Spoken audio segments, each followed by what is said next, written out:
I speak for, at least for myself, and I'm sure for many others. I admire you and your faith in Jesus and how unashamed you are to proclaim His name.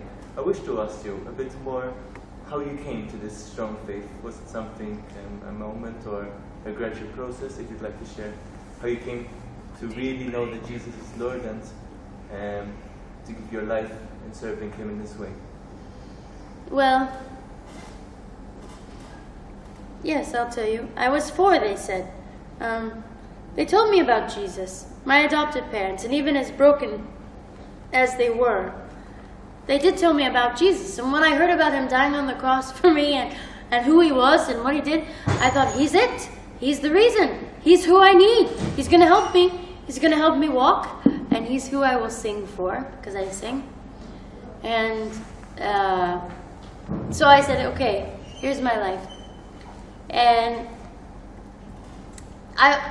clearly I had abandonment issues. So when I was 9, I sat on my bed and I said, Lord, how do you make this thing final? Because I want to make sure that I'm really yours. So you just need to know I'm yours. Poor thing. I mean, it must have broken the heart of God to see a child really, really afraid of being left again, even by Him. And anyway, so I had a lot of suffering and still do. And when that happens, you have a real propensity, at least I do, to run to Jesus. Because who else do you have? Especially when you're doing outlandish things around the world and it costs a great amount. It costs you in your life. People come into your life and they love the sort of glitz and glamour of it, but then when it comes to the price, they betray you. And very often. And then you're left with Jesus again, who never leaves. And so I'm just trying to say that my faith in Christ has come from living nearly all my life with a broken heart and running to Him with it. And then, through that, having a tremendous joy. Because it says in the Psalms, those who sow in tears will reap in joy. So it's not like I glamorize suffering, but I'm just telling you, when you need Jesus to balance every day, and when you need Jesus for just about everything, you come to know Jesus. And you come to learn that it's really foolish to be ashamed of Him. Because I can't even breathe apart from Him. What makes me think I'm so superior? When I'm so vulnerable on His very being to keep me alive on this earth. Don't know if that makes sense, but He's my best friend.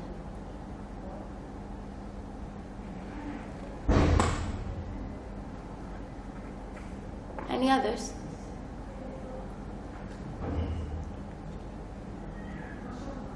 And what I think is actually very funny too, is we become so arrogant as people in the time that we live in, that we think that Christians are idiots. If you have any faith in God, you have no intellectual capacity whatsoever. Because if you were really intelligent, you would just believe in science. And God created science. And God is the most intelligent being that ever could exist. He created knowledge. So it's just hilarious to me that we could be that arrogant to not humble ourselves before a Creator before whom we are merely dust. It's just funny. But you don't have to think I'm intelligent. He does.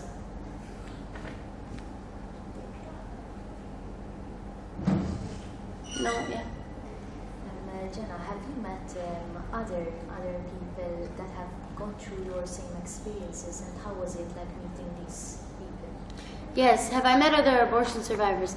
I have. I testified before Congress in the United States on September the 9th, and I testified with a fellow saline abortion survivor as well. Her name is Melissa Oden. And she doesn't have cerebral palsy, but she did survive this. And she has a network of them, and she said she's counted 208. But think about it. For example, there's been over 50 million abortions in the United States. So 208 It's quite a small number, obviously, in comparison. Also, the abortionist that performed the abortion on me had aborted over 1 million babies and was quoted as saying that it was his passion. And I recently learned 2 months ago that he had 4 survivors. He probably had more, but he confessed to 4. And he was able to kill 3 of them. So think about this. He'd aborted over 1 million. He'd had 4 survivors. He was able to kill 3, but he wasn't able to kill me. That's quite a miracle. And meeting them is interesting. It's not like we have a club, you know, but it's interesting. They are there. How do people who are in favor of abortion react when you tell them your story? It's an interesting Twitter war. How do people who are pro-choice react to me? Either with humility and they change their mind, or the opposite, where they say I'm lying, even though I show my medical records. Nothing I could do or say would ever convince them, because normally they're trying to justify an abortion they've had, or someone they know that has had an abortion, or whatever. And I'm not here to condemn, but I am here to tell the truth. And there's a significant difference between the two. So they usually try they probably say very horrific things about me, which I don't read. I don't fill my mind with all of that stuff. I just busy myself with what I'm called to do. But I think I do shock them when they do say things to me, and I don't respond in kind. I try to be a light to them. So.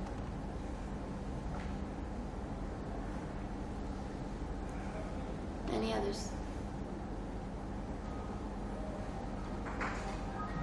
I know you've had the courage to forgive your biological mother. How do you explain her anger? That was puzzling. How do I explain my biological mother's anger towards me? You know, I can't really, because I'm not inside of her head, but I can guess, and I think, number one, I don't know that she, I don't know that she had an encounter with Jesus to really, really come to terms with what she's done. She had another abortion after me, so I think she had a lot of weight on her. And that's actually very common, to have more than one abortion. I don't think she wanted to admit what she had done, but also I don't think she'd forgiven herself. And that was the result of that, was a lot of rage. And then I think she was furious. See, because my biological line, they're not a bunch of winners. They don't win. They choose to lose. They choose to live down sort of in the gutter and sort of just not wanting anything beautiful in life. And to think that I would actually want that and live that as opposed to what they were living, I think infuriated her. That I was the exact opposite of what she chose to be. And how dare I live, and how dare I remind her, and how dare I be extraordinary when that's not where I come from.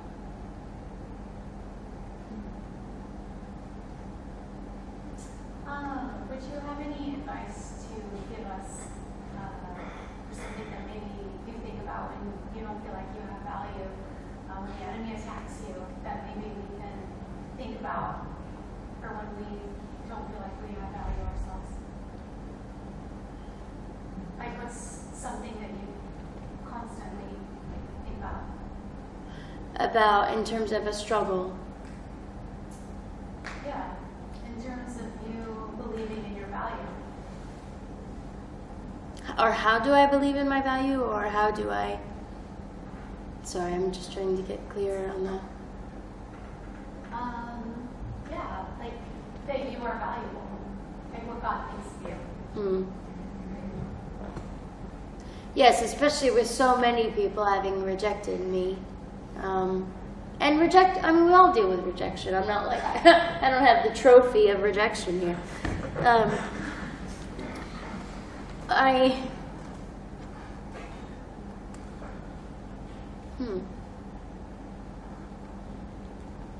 So, would another way to phrase your question be, how do I find myself valuable, or in those moments when I hear all of those voices of rejection, what do I do? Yeah.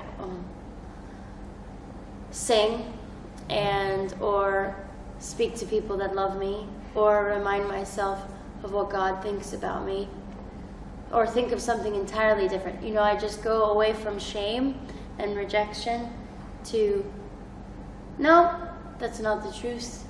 This is the truth. And then also on difficult days, because I have them, I try to think of other people. So I try to say, Gianna, you feel really crappy today, and you want to be really, really about yourself today, because that's fun, because that's the way we are as humans. But that really sucks. You don't want to be that way, so let's look outward to someone else and try to see what they need. I don't always succeed, but I try. And I remember what my Penny told me. She died 2 years ago. But she always thought I was phenomenal. And she told me so just before she died. And I always remember what my Penny said. So even though other people may not like me, I know Penny did. And that was enough. It's amazing the power of a mother's love. And really, I bonded with Penny, who became my grandmother, more as a mother.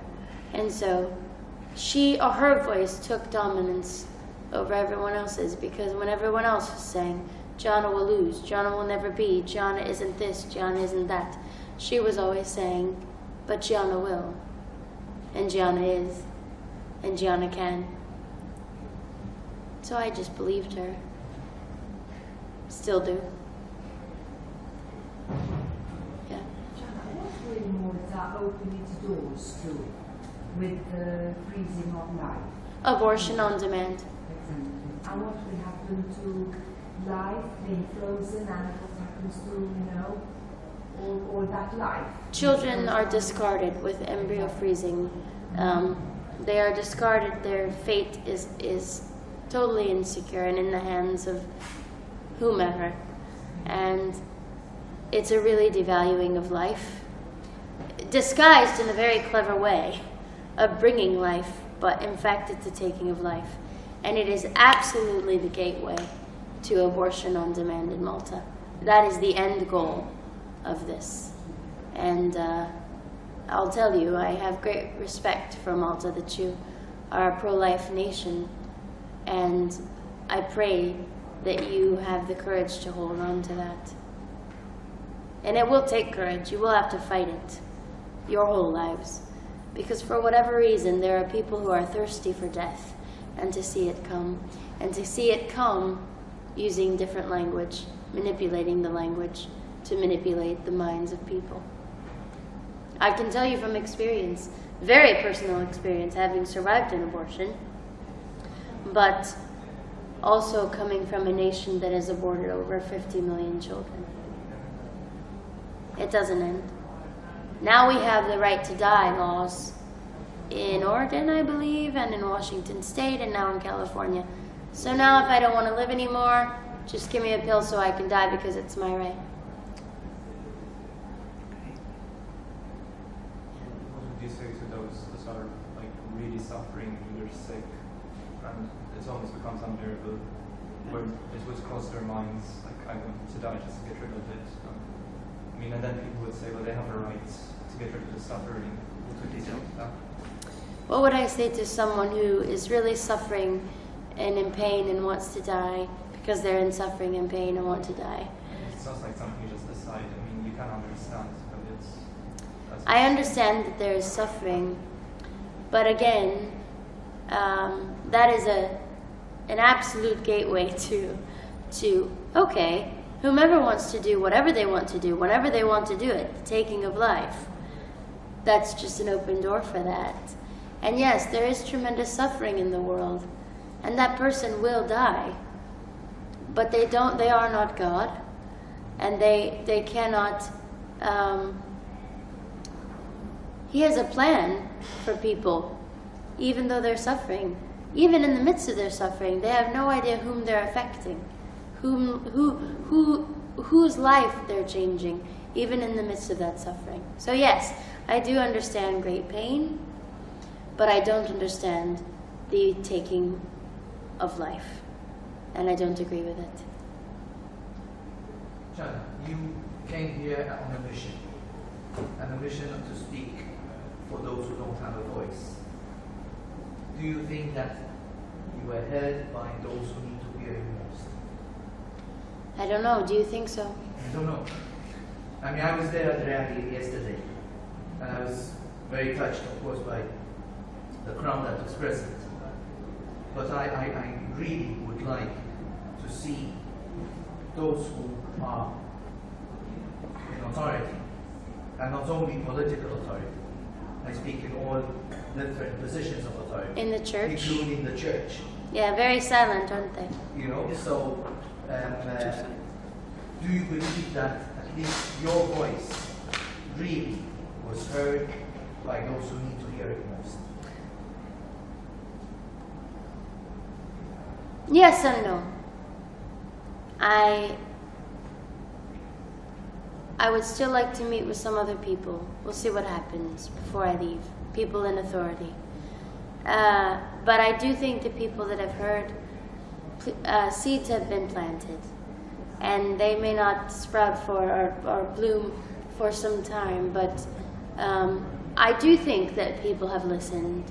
I do think an impact of some kind has been made, but I can't measure it. Yes. What do you think, Angela? I hope it will have a ripple effect as well. You know? A ripple effect. Yeah. Yes. But isn't it interesting that, you know, and I'm not at all, I'm so happy for the people that have come. Sorry. So happy for the people that have come into the room. But I mean, how large is this school? It's quite large. And look how empty the room is, really. On such a immense, life-altering, literally, issue. The room is empty. And it's the same way in America. I'll go to a college campus, and unless there's a huge debate on where it looks like someone can pummel me or something, you know, the room is empty because people don't want to face it, don't want to hear it, don't want to know it.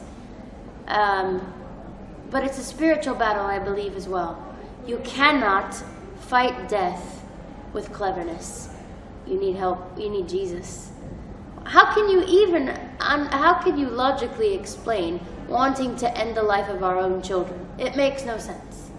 It doesn't make sense. You had a question? Some have dismissed your visit to Malta as an attempt by the pro-life group to sabotage the national discussion on embryo freezing by equating embryo freezing to abortion. Now, I obviously believe that if anything, it's a direct gateway to abortion, but they still refuse to admit that, and they're painting your visit here as a sabotage. Exactly. Also, I heard the other day that they're trying to say that I'm being victimized. I'm being brought here as a disabled person. I am no victim. Nobody can mess with me. You cannot haul me all the way from America and chain me onto an airplane and force me down on the island of Malta. That is absurd. But you know what? They're going to say whatever they want to say because they don't want to hear the truth. We have spoken the truth plainly. And hopefully those who have ears to hear will hear it. And you know what I think is they're so irritated about? Is actually I do think this has made quite an impact. I mean, how dare I end up on the news? And how dare I actually have a wider message other than just in this tiny room? How dare I bring to mind these things? Because the whole agenda of the embryo freezing is abortion on demand.